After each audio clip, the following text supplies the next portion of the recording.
know what? I never really thought about the fact that the facility going to them. But yeah, because a part of me thought like, and that's like you mentioned, the fact that, oh, you always get close to the big end and choke. Because as we're going to speak about Dynamite, the show full of separation from the party.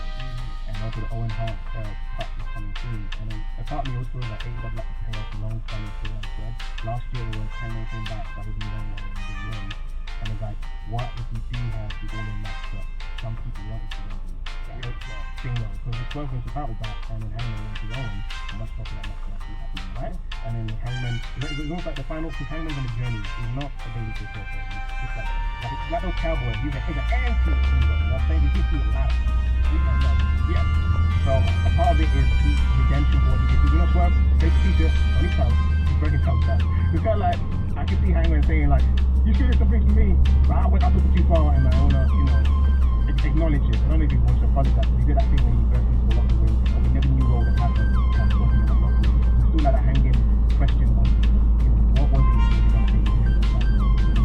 There's so many, like you said, so many spinning plates. I like the fact, sometimes when you figure out the things are going, it gets a bit like, get a bit jaded, like, yeah, I know what's going to happen, this and that. But at the moment, I don't really know. There's excitement in me because the storyline is fresh. Like you said, you use a great example when Swerve came out from Hangman, came out of left field and looked quite explosive. And I think it's that this storyline was great, some great moments.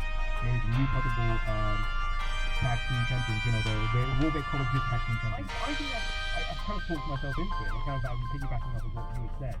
I think that might be where we're heading is Paige and MJF hanging together. So maybe that's the all-in match, it's those two against the Hurts.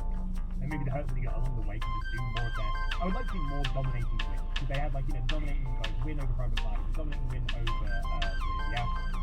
But then unfortunately, they didn't have the big dominating win over the Outlaws. I mean, it still was like, they were never in trouble of losing. But it wasn't like, it was not the Road Warriors squad. They got embarrassed at one point. That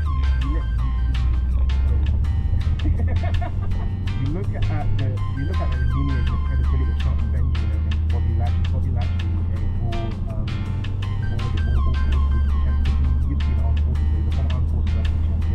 Sean Benjamin, who's actually one of the co-trainers for Brock Lesnar when they were together.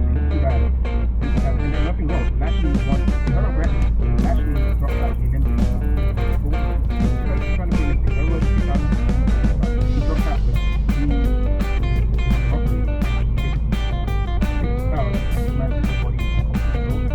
Yeah, so it's like, this is a guy that's hard and he's got the